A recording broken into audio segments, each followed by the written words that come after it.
Good evening. I'm Maryn Pitt, and I'm guest hosting for Athens Abell, who's on watch for you this evening and this week in Seattle, Washington. She will join us back tomorrow at her regularly scheduled time. As I remember in elementary school, one of the first things when you went back to school was that the teacher would have you write an essay about what you did on your summer vacation. So I was thinking about that it was a very long time ago that I actually was in elementary school, but nevertheless that looking back on our summer vacation is always a great thing to do. So this evening I thought that we would take that journey and look at what we had done on our summer vacation with kind of a Turlock twist. So with that, our first guest is Belinda Rollinchek. She is the Executive Director for Havens Women's Center. And Havens Women's Center is spent its first summer here in Turlock. And so I thought we would catch up with her to find out about Havens Women's Center and their first summer in Turlock. Welcome. Thank you. It's nice to be here. So tell us, you're based in Modesto, and so you have come to Turlock and expanded your services there. So tell us about your first, maybe your journey to Turlock and your first summer there.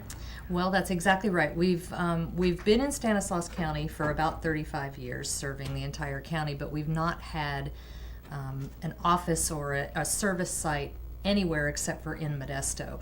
So we were really excited when we got the opportunity from the city of Turlock, very, very generous offer to give us some office space if we were able to provide services to people in Turlock. So how can you say no to that, right? So we decided to see what we could do. We opened the site in December of last year, and so we've been able to expand our services to Turlock to provide services to people there so that they don't have to travel all the way to Modesto. Obviously, sometimes transportation can be an issue for people, and getting back and forth can be really difficult.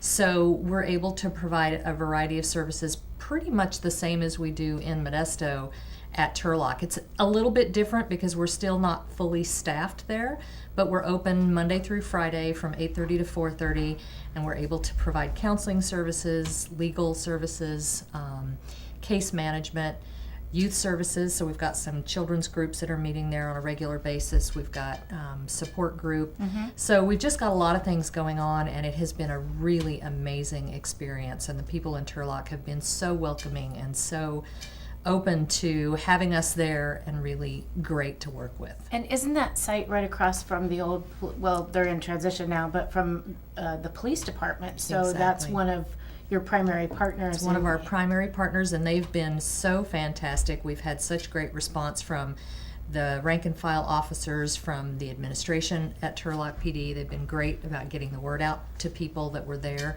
sending people over. So yeah, so we're in the old Parks and Rec building, and on Star Avenue, and right there, right across from the skate park. So that's, now we use the skate park as the landmark for people when we tell them where we are. Perfect. So tell me, the summer vacation for Haven, what did that look like in Turlock?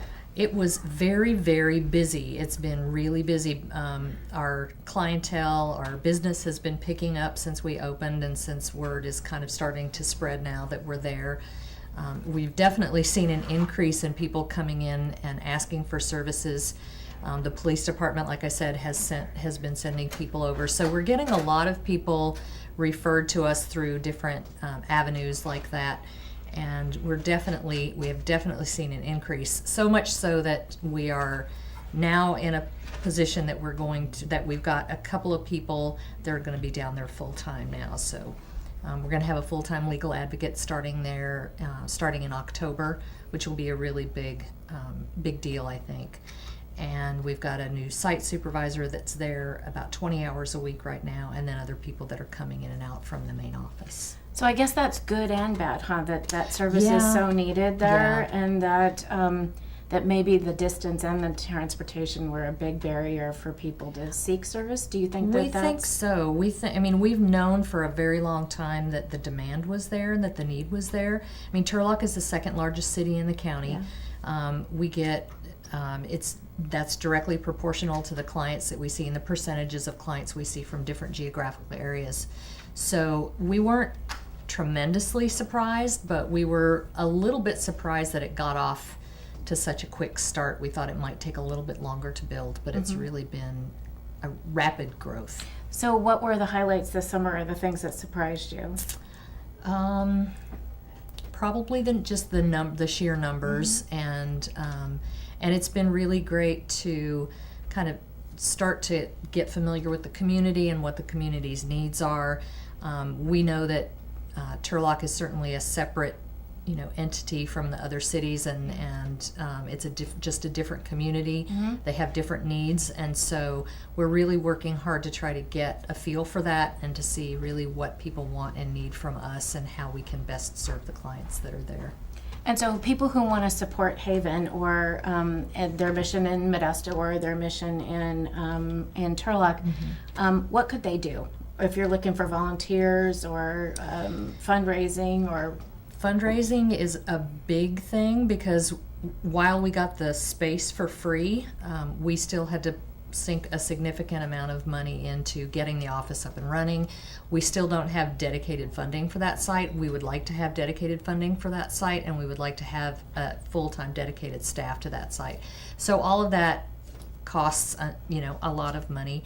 So we're definitely looking for site-specific funding. We're always, open to donations and things like that from people, whether that's food or things for the shelter or cash donations. All of that would be used, and donors can certainly designate if they want it to go specifically to the Turlock site. We can certainly make sure that happens. So we have a website. People can donate on the website through PayPal. We can take checks in the mail. We can have conversations about other things people might want to do. So we're open to and able to handle pretty much anything. And then we've had a number of people that have come by the Turlock site and brought us donations of clothing or food or that sort of thing, and so we're of course always accepting those kinds of donations as well. And then do you have any upcoming events that you would like the community to know about? I would absolutely like the community to know. We're going to do October, if people aren't aware, is Domestic Violence Awareness Month. And so we generally do a community awareness and an event every October. And this year we are going to do it in Turlock, at our Turlock site. So we call it the Day of Unity, and it's really a day to acknowledge people that are working in the domestic violence field, whether they're working with us or for us, or whether they're working in other arenas, but they still work with victims. So law enforcement officers, victim advocates in different organizations, different support services. And so we take the day to acknowledge people that work in the field, to acknowledge victims and survivors and what they've done and what they've gone through. And so that'll be at the Turlock site on October the 21st. We'll have the office open for tours. We'll have some different displays, art displays. We'll have a program, and so it'll run, I think, from 10 to 2. So people can just stop by and say hello and kind of see what we're doing and who we are, and we're happy to talk to people and give them the grand tour and let everybody see kind of what we've been up to. Well, your site in Turlock, for what you guys have done to that building, is really pretty special. So I would encourage people to come out and take a look. And October 21st. October 21st. It's a Monday. Monday. Perfect. Well, we won't be here. No, we won't. But well, listen, thank you so much, Belinda, for taking a time out to come talk about Haven's Women's Center Summer in Turlock, and we really appreciate you. Well, we appreciate the opportunity, Maryn. Thank you for having me, and please come out and see us anytime. Perfect. Well, thank you. Well, that was very informative, and we appreciate that. And so we're going to move on to another initiative that's unique to Turlock, and that is that the Mayor, John Lazar, has launched a Mayor's Economic Development Task Force. And the focus of that task force is all about jobs. And as he put it, it's all jobs, jobs, jobs. And we recognize that jobs are part of the pathway for any community's prosperity.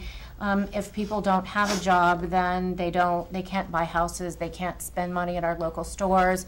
And so he has initiated and launched this task force. But one of the critical partners in that task force is the Alliance.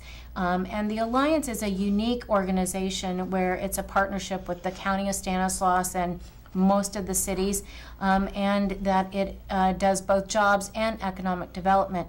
So with that, my next guest is Ninfa, and she is with the Alliance and does a lot of the community outreach and engagement. And so I am sort of curious to talk about the Alliance and its role this summer and what they've been up to. So welcome, Hi, Maryn. Ninfa. Thank you for having me. Yes. So tell me, what was going on this summer at the Alliance? Maybe you could talk generally, and then we'll talk about Turlock. We've been very busy doing outreach in the community. I personally do the Turlock area. I'm very proud to be a resident of Turlock, so I'm very familiar with the Turlock area. Something that we were very involved with was the recruitment for Blue Diamond growers. So that was a huge success that we were very fortunate to partner with them. From the beginning, they explained to us that they were going to be hiring for their first phase, which was their electromechanical technicians, and that was a highly skilled job. So we needed to make sure that we had a venue for them, for the testing, for the proctoring, and they needed flexibility too because they wanted to reach out to as many applicants as possible. People who were able to attend the testing at night, at different hours. So we were, because of our resources, we were able to provide them with that. So that was something I'm really excited that happened this summer. That's awesome. And so, in terms of jobs, and how many employees did Blue Diamond end up hiring? Well, we were testing weekly, and I think right now I cannot give you the numbers exactly. I can go back and check that, but I know that they are done with their first shift, and they are currently hiring for their second and third shift.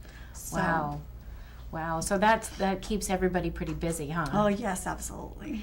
So if you could also tell me a little bit about some of the other services that the Alliance has been involved in this summer, and Yes. especially relative to Turlock. Oh, yes. We are also involved in the ensuring that all businesses of all sizes are connected to the resources, because it's important for us that at the end of the day they are connected to the on-the-job training program, to the incentive program that the city of Turlock has, because at the end of the day that means more jobs for our people. And that is our job, to just ensure that they are aware of these services, the one-on-one consulting, business expansion. If they are struggling, business retention, it's something that we offer as well. And ensuring that they are prospering so that they can continue to create more jobs and hire people. So it wasn't this summer, but it was late in the spring. You do something called a blitz, and you go to yes. different communities. And I actually got to You were part of that. chance to go out with you to do the blitz. Yes. And so Blitz. maybe if you could talk a little bit about the blitz and what sort of is the idea behind it, and then what do you hope to get out of when you do those blitzes in the community? What is the hoped end result? The Blitz is something that we do quarterly. We target a community. It can be that particular time we did Turlock. And we just go door to door, visiting businesses, approaching them, just letting them know who we are and what we do, and asking them questions. How are you doing? How is business? Do you have any issues that you would like for me to research for you? In that particular case, we had you, which, we were very fortunate to have you, because the city, they connect a face to the city, and to let them know that we are there to assist them.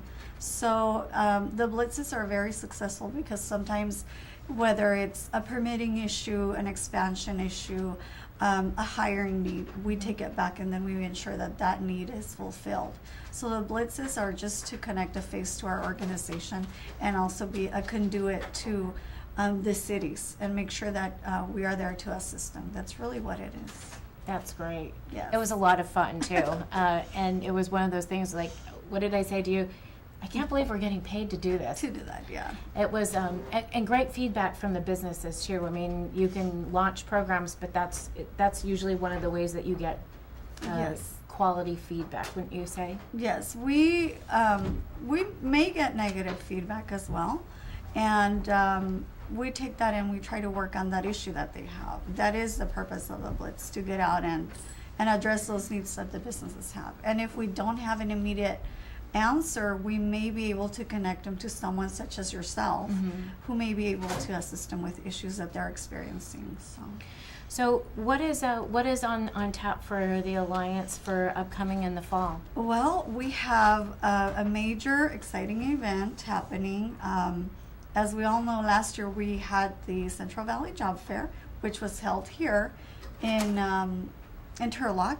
But this year it will be at the Modesto Center Plaza. So it will be a much better venue, and we are super excited about that. We have some top tier employers already on board. We have Kaiser, the city of Modesto. We have Blue Diamond, of course, because they are still hiring. We have Dole. We have many good companies who are currently hiring. And that is one of the criteria that we use, that we try to sign up companies who are hiring and not commissioned only jobs. So that is what makes our job fair really unique. So we are encouraging companies that if they would like to join us, please go to our website and register. And job seekers as well.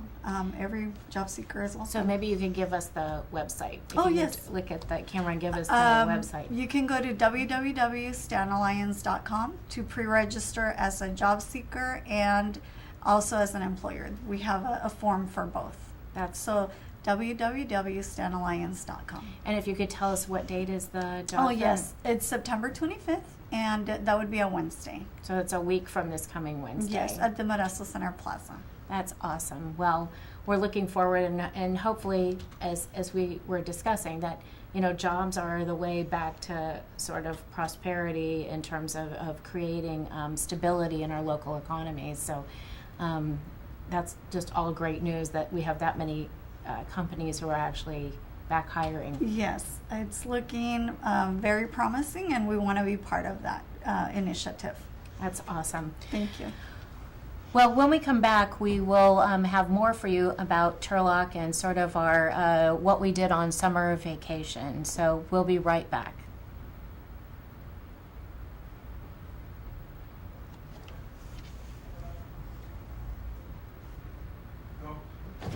The black. So I was looking for my.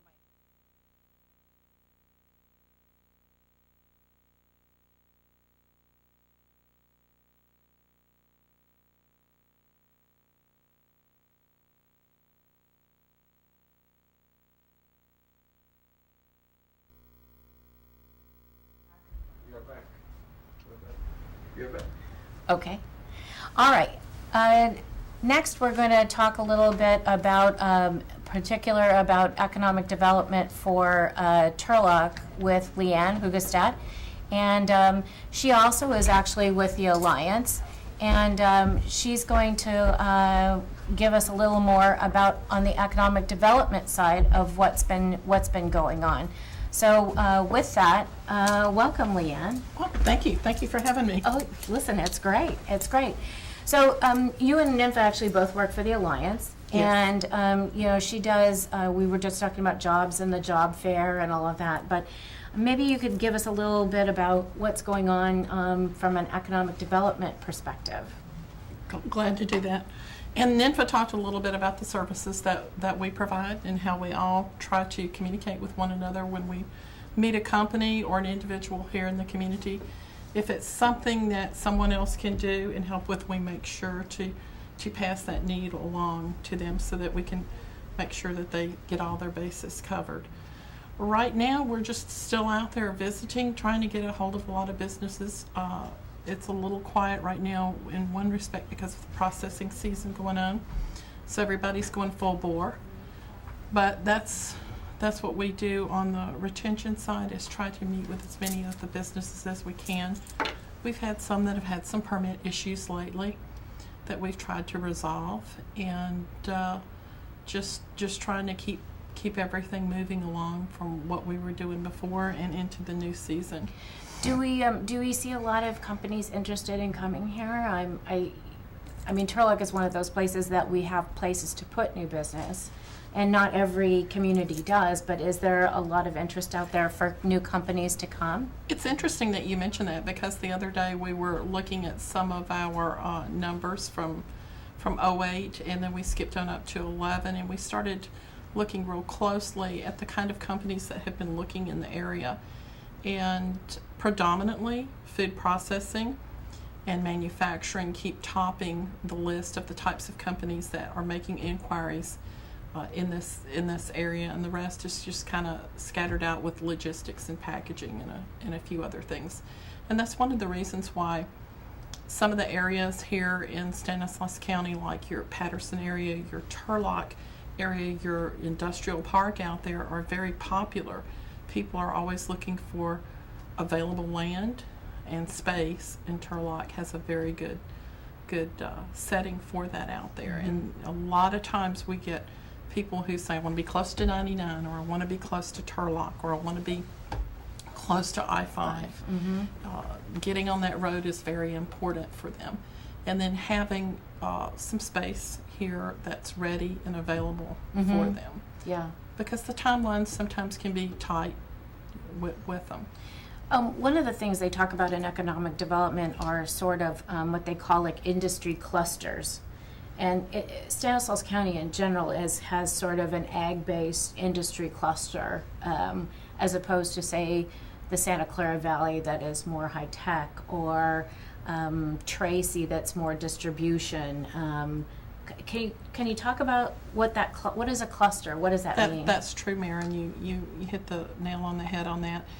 Ag probably drives our cluster. Food processing still needs to have a somewhat decent proximity to their crops so that they can process them in a timely manner, quick manner. They like to be.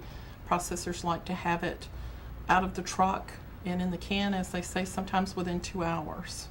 So that ag cluster that we have here helps also drive that processing cluster. Processing also is just another form of manufacturing, and because of that, the manufacturing does well here also, depending on what it is. But we also straddle an area, being an agriculturally based economy. We also are next door to high tech. Yeah. And those clusters over there, and you have areas and regions throughout our country that are very much like that. They're either high tech, they're ag, they're manufacturing. And we are uniquely positioned to be close to both for many reasons. We have people who live here and commute there, but we also have people who commute here from some of those areas. And as high tech grows in the Bay Area, they're going to start reaching out for additional manufacturing areas.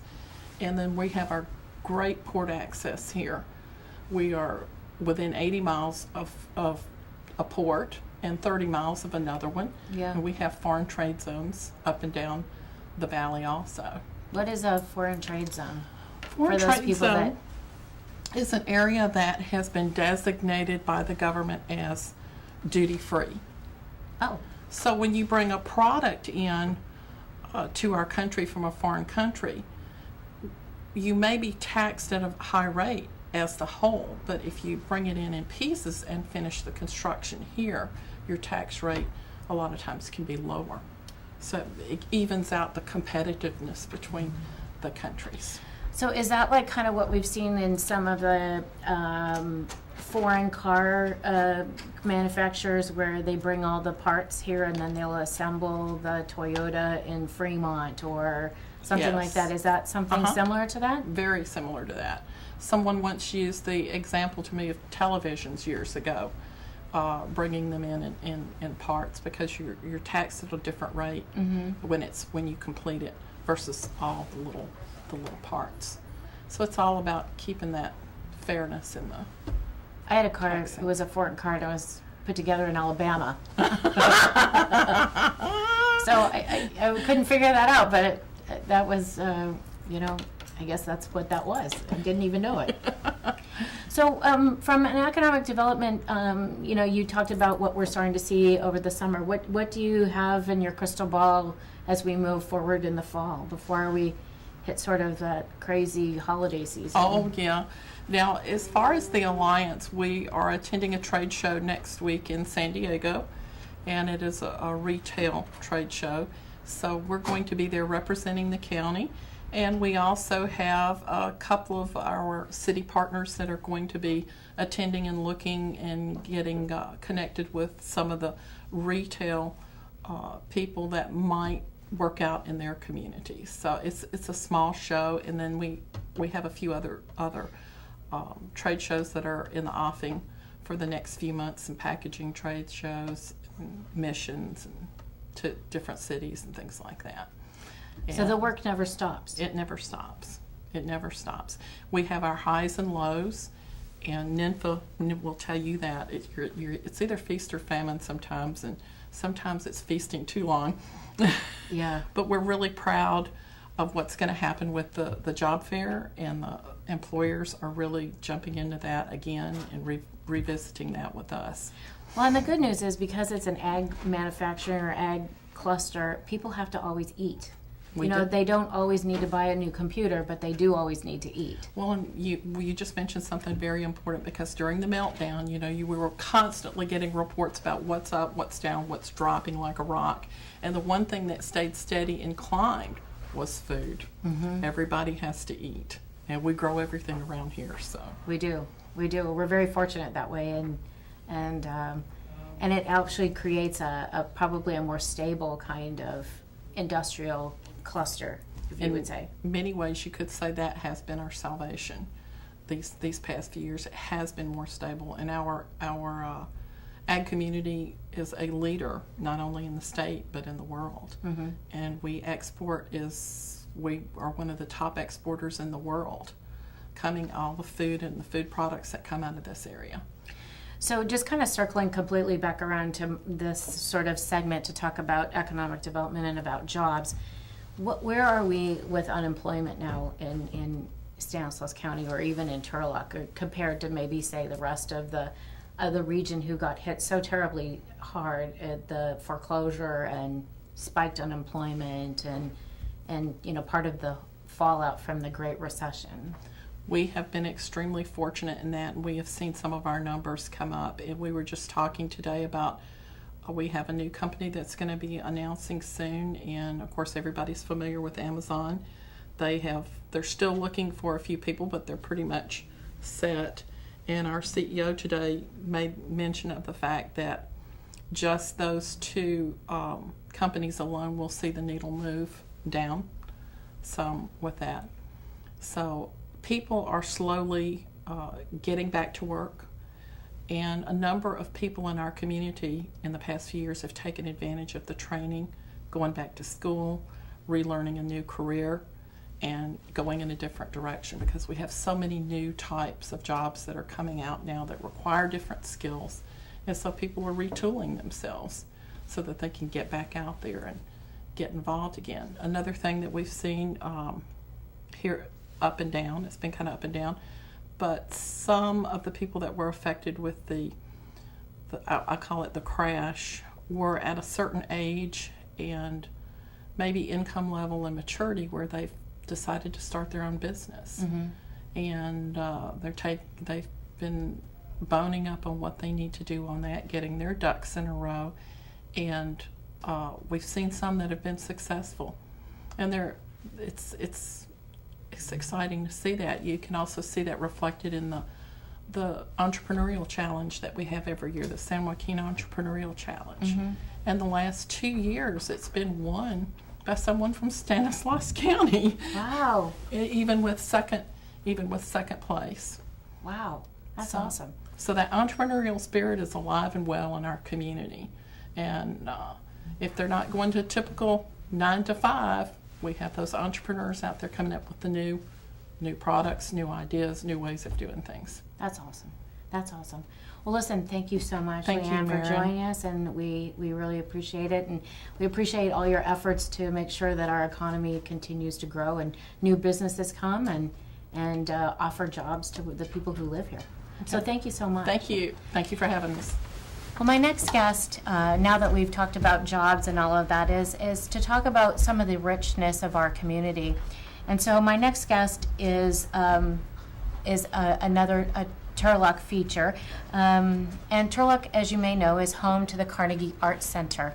And it is one of the most shining jewels, certainly, of the Turlock community. And so with us as we have Lisa McDermott, who's the Assistant Director of the Carnegie Arts Center, to talk about a little bit about maybe a little of the history of the Arts Center.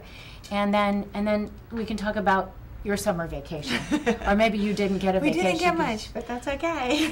So Lisa, welcome Thank you, to Maryn. OnWatch, and maybe if you could just tell us a little bit about the Carnegie Arts Center and kind of maybe where it came from for those who may not know, and then we can go on to our summer vacation. Well, the Carnegie Arts Center just reopened 2 years ago. We just finished our second year in full operation. Those of you may remember that the Carnegie was Turlock's library originally. We were housed in the original library building that was built in 1916, which then in the 1970s converted into an arts and community center. And we had a tragic fire in 2005, which everyone in Turlock remembers. Yes. And followed by 4 or 5 years of community fundraising and effort with the city council to find a plan that would work. And we reopened a newly renovated and hugely expanded center in 2011 in September of 2011, so we've been in operation for 2 years, and we're doing extremely well by the community, I think. That's awesome. Well, and you've had some world-renowned exhibitions and guest artists. Yeah, well, our very first exhibition that we opened the new center with in September of 2011 was an exhibition of photographs by the world-famous photographer Ansel Adams, which we were very fortunate to come by through connections with Ansel's family. And so we had a very special show, a unique show that was all works from the family's personal collection. So his best images of California from their collections. It was a remarkable show, and we had thousands of visitors, and people came from all over, and we kept getting phone calls, "Where is Turlock? I've never heard of Turlock." People from the Bay Area, and we kept saying, "Well, now you're going to hear about us." Exactly. And then we've done some shows with regional artists. And we've done, then last fall we had a traveling exhibition come in that was works on paper by the Impressionist artist Edgar Degas, which again brought people from all over Northern California to the Carnegie to see this unique, again, selection of works. And so we spent most of our summer focusing on what's happening starting actually yesterday. Yeah. We've opened an exhibition of ceramic works by Pablo Picasso. And surprisingly, this is mostly from one private collection, and it's an exhibition that's going to travel around the country, and Turlock is the first place it's being seen, and probably the only place in California that will get to see this collection of 45 ceramic works. Well, and you were on the front page of the Modesto Bee today, which We were was very happy just about wonderful publicity for the event.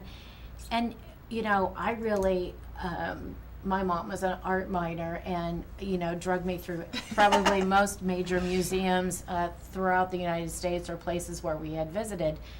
And I'm familiar, with Picasso, but never, never the ceramic component. Right. It's something that he started fairly late in his career. He worked as an artist. He was recognized as an artist when he was 8, 9, 10 years old, and gained fame very early on, even in his 20s when he moved to Paris, and was best known through the 1920s, 30s, and through the years of World War II, living and working in Paris as a painter primarily, and partly did some sculpture, but also did some prints. And then on a trip in 1946 to the south of France, to the Riviera coast, he encountered a pottery studio there in the town of Vallauris, which was the Madura pottery studio, and he became fascinated by what the artisans there were doing, and he convinced them to turn over part of their studio to him, and he started going down. He summered then in the south of France pretty much every year until his death at the age of 91. So he was in his early 60s when he started working in pottery. And the exhibition is addition ceramics. So these are things that Picasso would make a mold for and do a design. He would create a template, a model, and then the ceramic craftspeople at the studio would create from his mold and his glazing patterns replicas, like prints, like edition ceramics. So they would produce them, and they'd have to meet the standard of Picasso's to be counted, and they were produced in limited editions of 50 or 100 or 200 each for sale. Picasso was very interested in getting artwork at a very high level out into a mass market, and people could have the best quality art at an affordable price. Well, now, of course, they're no longer really affordable. Right. They were at the time they were being made, compared to buying a Picasso painting, certainly. It's different. Well, and I would imagine, since they're ceramics and they're breakable, that, being able to hang on to them and keep them, I mean, Well, that there was such a it's much greater risk of them disappearing than, say, maybe a big oil painting. Well, and in fact, it's interesting because Picasso's role in all of this and how people talk about ceramics is very different, because Picasso, who was, world famous artist at the time that he started making these ceramic pieces, at first he was highly criticized by the fine art community that he was doing something that was considered a craft. And they sort of poo-pooed and naysayed the work and said, oh my gosh, Picasso's sinking somehow so low. And he didn't see it that way. He saw the art and the artistry that exists in the art form, and he brought his own style and flair to it, and it in a way legitimized ceramics on the national and international scenes as a fine art form, and that you could make unique pieces and even limited edition pieces that would carry a standard of quality that craftspeople, all the ceramic artists before Picasso, knew they were making art, but the art world didn't think of it that way. But once Picasso put his hand at it, it sort of changed the way people felt. And so it was, people buying ceramics, they're still buying a Picasso. They treat them very carefully. These things are in really pretty pristine condition. I can imagine the packaging. Even some of them made in the 1940s. Yes, they were very carefully packed. We've had as I say, we had a busy summer getting ready for this. We've had to build new pedestals and casework so that everything is well protected. We've designed, our executive director and chief curator, Rebecca Abbott, has designed an amazingly beautiful exhibition. There's so much color and life in these ceramics, and they're all different forms: plates and platters and jugs and bowls, vases. It's lively and exciting, even if everything is screwed down under plexiglass. Well, I would be terrified that you'd pick it up and just, Well, I spent 25 years working in museums, and I've handled a lot of artwork, but this was a unique and exciting experience, and especially, I grew up in Turlock, and the idea that we have this exhibition in Turlock is amazing to me. When I left to go to graduate school as a student, it wouldn't have occurred to me I could come back and work in a museum in Turlock and work on Ansel Adams and Edgar Degas and Pablo Picasso's shows, and that's very gratifying to me and to all of the families and teachers and kids that I get to talk to and work with. And speaking of teachers and kids and all of that, I mean, the Carnegie does a quite extensive children and youth program. So when we talk about summer vacation, that's another whole challenge in terms of all these kids and connecting them with art. And we did, leading into the summer, we had a really busy couple of weeks, because at the very end of May, the last couple weeks of school, we hosted over 900 children from the Ceres School District. Every fifth grade class in the city of Ceres was bused down to take a tour of the Spring Juried Art Show that was on view at the time. So we were kept very busy with that. Then over the summer, planning for Picasso, and we ran a series of kids' art camps over the summer. We had 7 different camps that ran, had something in the neighborhood of 60 kids signed up over the course of the summer doing half-day camp activities. A couple of them were combinations where they would do art part of the day and dance another part of the day, and the lessons were all connected, so they were dancing as trees and then making art about trees, and it was a really enriching experience, and these were for kids ranging in age from 5 to 13, and we had 2 different sections going on for the different age groups, and they had a great time. And then our camps continued. We had one that was themed on space and science fiction. We had a camp that was where the kids created their own storybook. All of the 11 kids in that camp helped write a story about an iPod time machine that they invented, and then they each had to produce 3 illustrations for the book, and then they made printing plates for those, and they printed 12 copies of the book, so each kid got to have a copy of the book that included the story and all of the other kids' artwork as well from the prints.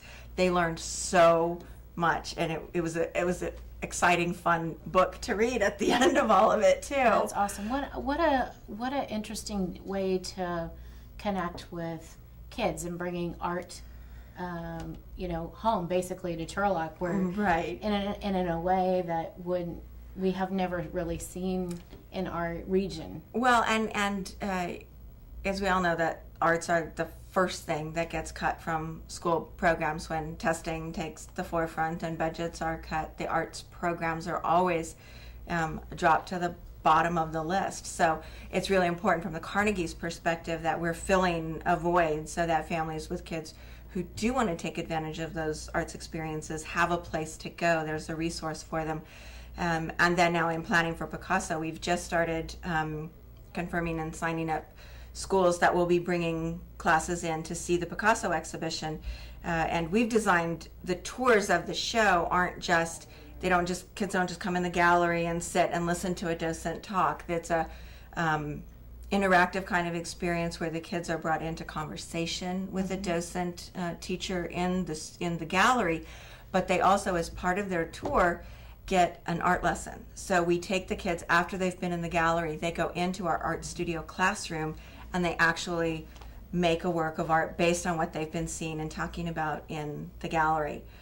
So we're doing that with, so far we have 17 schools lined up to bring classes already. They don't start until, our first classes come this Friday, but they'll be starting in earnest on October 1st and go through until the show ends. Our last tours are scheduled on the last 3 days of the exhibition. We still have school groups signing up to come, and right now we have grades, everything from 2nd grade to high school classes coming from as far away as Sonora and Stockton have signed up.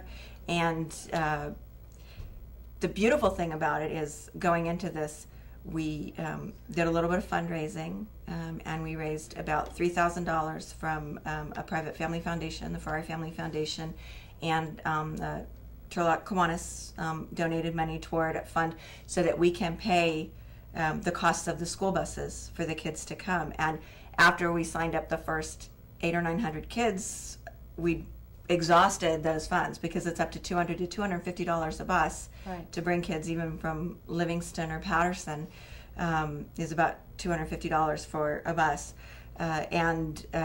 So on Saturday night, we had the grand opening for the Picasso exhibition. We had a dinner preview of the show, and at the dinner we had an auctioneer come in, and he identified with our director and our board members that school bus funding was something that was important to raise money for. And during the auction at the dinner on Saturday night, he got a room full of people at that dinner to donate up to close to $20,000 for our school bus fund. So now pretty much any school that wants to come, if we can fit them in the schedule, we can cover the cost of their bus. That is incredible. I know. We were all a little surprised and thrilled at the generosity of our audience of patrons, and some of them sponsors who were supporting the Picasso show. We have corporate sponsors. Prime Shine Car Wash and Hillmar Cheese Company have been corporate sponsors for the exhibition going forward, along with Gemperley Family Farms, and a number of groups. The Convention and Visitors Bureau in Turlock is supporting the show. And we've been able to bring all of those people together in one room with people who love art and support the Carnegie. And when you tell them what you need, they step up. It's amazing what this community will do. So we're opening up to even more buses. We'll be able. Right now, we had a waiting list of up to another 500 kids on a waiting list, and now we know those funds are completely available, and that's going to make a huge difference. If there's teachers listening and that they would like to bring their children, Yes. you have funding for them. We have do- funding for the buses. We've set up a program where we'll fund if a school is within a 20-mile radius of Turlock, we can fund it. We're trying to parcel it out, so up to $200 per bus that the school would need to bring their kids. And pretty much a school bus can handle two classes of 30 to 35 kids each. So if they want to bring 2 classes at a time, we're set up to accommodate that. If the schools are farther away than, say, Modesto, then we can fund up to $250. So the school that's coming from, say, Stockton will get $250 of their bus transportation reimbursed. And that way it's fair across the board, so that and then the schools come and they get the advantage of the art lesson in the studio, as well as the gallery tour to see these Picasso pieces, and they don't have to go to San Francisco. Where would a teacher get a hold of? They can call the Carnegie. Our phone number is 632-5761 and ask for me, or our website, which is carnegieartsturlock.org. There's a special tab on our homepage that will take you to a site especially for teachers that includes forms for applying for field trips with, picking scheduling dates and contacting us to get more information about the field trips. So not that you don't have enough to do. What other kinds of things can we expect?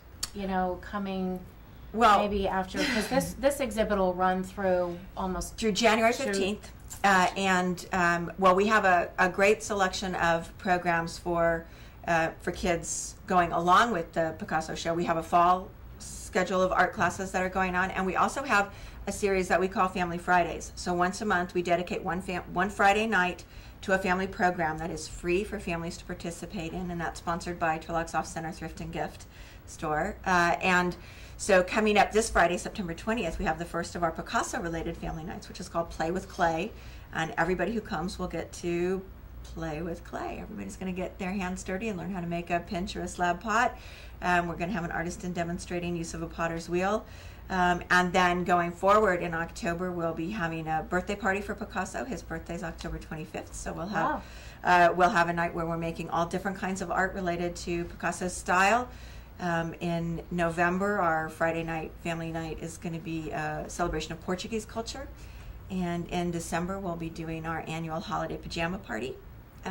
So we've got family events planned, and then we also have, once a month, we have a lecture on a Sunday afternoon. And the Sunday lectures are mostly geared around Picasso. We have a world-renowned ceramic sculptor, John Toki, who's coming from the Bay Area to speak in December about his own work and innovations in ceramic techniques that Picasso engineered and that then were translated into the art of Northern California ceramic artists.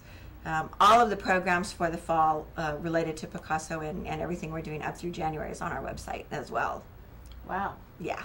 And then what does 2014 look like? Our first exhibition in the spring is going to focus on an artist who's very familiar in this region, if you're a photography buff especially, Roman Lawrence, who is a very well-known photographer who lived in the Central Valley for a long time. He's recently relocated, but we're going to be doing a retrospective, a solo show of his body of work, so black and white photographs from over his entire career. They're stunning and gorgeous, and people will come and see it and they'll go, I've seen that photograph before, and they just didn't know that was who. But photographers know who Roman is. His photographs have graced the covers of numerous books about the Central Valley, fiction and nonfiction. So people will be very excited about that. That'll be a beautiful show. And then we're working also already on the Spring Juried Art Show, which will happen in April, May of 2014, which will be artists from all over the Northern Valley region. And so for non-art folks, what is a juried art show? A juried art show is an open entry. It's a competition. So artists submit their work for consideration by a panel of judges. who select what's going to go into the show. So artists are allowed to send in entries of up to 5 pieces that they've created. And we divide it into several categories: oil and acrylic painting, watercolors, prints and drawings, photography, and sculpture were the main categories last year. It may shift a little depending on what we see, but they can enter their up to 5 pieces, and then the jurors select what they think is the best work to be seen in the show, and then from that they select prize winners in each category.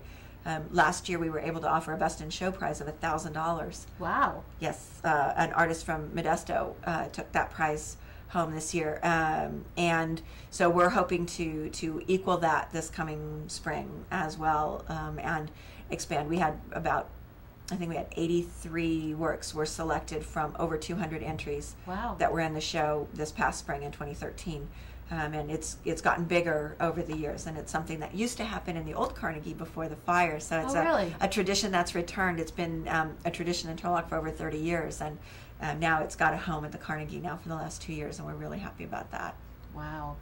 Now, for people who are surprised at all of this rich art, opportunity and exhibitions and all of that, and would like to become involved either as a volunteer or a donor or what? How does somebody come and say, I'd like to be a docent, or Well, actually, I would like to help fundraise to bring more of these exhibitions to our community? That's a great question, Maryn. We can always use more volunteers. We operate on a very small professional staff and then a wonderful core of volunteers who provide every level of service to our customers and visitors.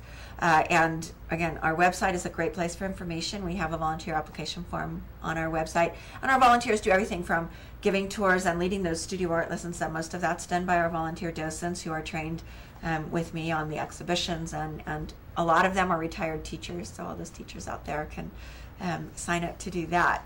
We know you miss the kids. That's right. But our volunteers also work helping out with customer service at our front desk, and they greet visitors who come into the gallery. They work in our gift shop. They help with all kinds of activities and special events that we do. Those Family Friday nights couldn't happen if we didn't have volunteer helpers. We ask our volunteers to be at least 15 years of age, and that they attend a certain minimal number of hours of training to make them familiar with the Carnegie and our policies and procedures and what they'd be asked to do. And then we throw them into the thick of it, and it's a great group, and they form themselves into a guild that's organizing events just for the volunteers and extra training, and they meet on a regular basis and do a newsletter, and so it's a great group of volunteers to get involved with if you like And that the kind of social volunteers are not activity. just from Turlock; they're from all No, they over. come from all over. We have volunteers from Oakdale and Denair and Hillmar and Delhi and Modesto, and we see ourselves as a regional arts center. There's nothing quite like the Carnegie. Pretty much you'd have to go to Fresno, to Stockton, and even Sacramento to find something as big and ambitious as the Carnegie is in terms of its facility and its program. And even though it's an old building, the new part is very state of the art. And Very for those who have state-of-the-art. never seen it, it's just stunning. Yes, we were very fortunate, and the city of Turlock did a great job in working with the Art Center Foundation, who now operate the center, and the Turlock City Arts Commission in planning a building that would serve all of these multiple needs. So we have space in the building to do dance classes and do art classes and have a shop where we can sell the work of local artists, and have a gallery that meets museum quality standards so we can get an exhibition like Picasso. I mean, we couldn't do that if we didn't meet the standards Right. of a first-class museum in our building. And we also have beautiful spaces that are available for the community for rental functions and business meetings. We rely quite a bit on rentals of the facility now as part of our income stream to help keep the doors open. So every time we rent the building out for a birthday party or a wedding reception or a business training seminar, we are helping keep the doors open and provide subsidies for classes and keep all of the things that we do for the community at an affordable price. Well, it's amazing. I mean, we all know about the Gallo Performing Arts Center, and it is a beautiful space. But to have two spaces Yes. that serve completely different sort of functions and sure. purposes, but to be able to have two of those kind It's of a real real compliment. It's a real compliment and a balance. performing arts are part of our agenda, but our performing arts space will seat 150 to 200 people. It's not the Gallows Main Theater or the Turlock Community Theater, which also has a beautiful space for performing arts. Our idea is to be a more intimate space for up and coming performers as a trial space, and we're doing things that are not the big ticket sellers in the other spaces. We're doing poetry readings and smaller scale concerts and student work. And we have coming up this weekend, we're actually screening a documentary film about Charles and Ray Eames, the architects and designers of the famous Eames chair. And that's in partnership with the Modesto International Architecture Festival that's going on this week. So we've partnered with them to bring their audience to Turlock to screen this film, which is another great thing that we can do that a movie theater that needs to sell a lot of tickets can't afford to do. Yeah. Well, that's awesome. Well, Lisa, thank you. And, thank and you, once Maryn. again, tell the people where they can get a hold of being involved or donate. The Carnegie's located at 250 North Broadway, right in downtown Turlock, just 2 blocks north of Main Street. And our website is www.carnegieartsturlock.org. And pretty much everything we've talked about is available on the website. Perfect. Well, thank you so Thank much you for joining having us. me. And I can hardly wait to come and see the Picasso We'll see you soon. ceramics. And I mean, I went to the Picasso museum in Paris, but I don't remember ever seeing really any significant, ceramics pieces there. You'll be since surprised. I was concentrating on the 2 ears on the one side of the head thing, and maybe that was what was freaking me out. So anyway, Maryn. well, listen, thank you so much, Lisa. Well, thank you so much for joining me in featuring Turlock and what we did on our summer vacation. And as you can see, that Turlock has so many interesting things going on, and is a big part of the region. So with that, we thank you for joining us. Again, my name is Maryn Pitt, and I'm the guest hosting for Athens Abell, and she will return next week at this same time and place. And we thank you so much, and have a good evening.